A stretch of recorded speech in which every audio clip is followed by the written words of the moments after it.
வேலைக்கிழமையில் நவகிரகத்தில் இருக்கக்கூடிய குரு வழிபாடு உங்களுக்கு இருக்கக்கூடிய தடைகளெல்லாம் நிவர்த்தி ஏற்படுத்தும்.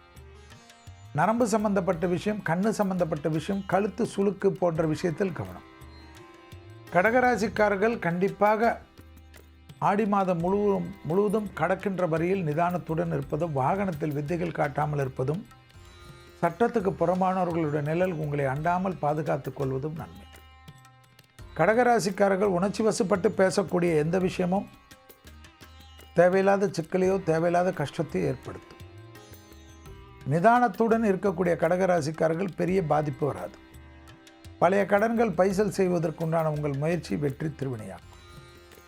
யோக பலத்தையும் நம்பிக்கையும் சந்தோஷத்தையும் அதிகமாக பெறக்கூடிய ராசிக்காரர்கள் கடகம். பிள்ளைகள் விஷயத்தில் காணப்பட்ட இந்த சிக்கல் பரிபூர்ண நிவர்த்தி ஏற்படும். கடகராசிக்காரர்களுக்கு தொழில் ரீதியாக நல்ல முன்னேற்றம், வியாபாரம் ரீதியாக அனுகூலங்கள். கடகராசிக்காரர்களுக்கு சட்டத்துக்கு உட்பட்ட விஷயம், ஜிஎஸ்டி சம்பந்தப்பட்ட விஷயம், கணக்கு வழக்கெல்லாம் சரியாக வைத்துக் கொள்ளுங்கள். அண்டை அயலார் வீட்டு விஷயத்திலும் பயணங்கள் சமயத்தில் புது அறிமுகத்திலும் கவனமாக இருக்க வேண்டும். யாரிடத்திலும் வாக்குவாதங்கள் செய்யாமல் இருக்கக்கூடிய கடகராசிக்காரர்கள் பெரிய வெற்றியும் பெரிய சந்தோஷத்தையும் நிச்சயமாக பெறுவார்கள். இழுபறியாக இருக்கக்கூடிய அனைத்து விஷயங்களும் விரைவிலே முடியக்கூடிய சூழ்நிலை. யாரிடத்திலும் கோபதாபம் சிக்கலாகிவிடும்.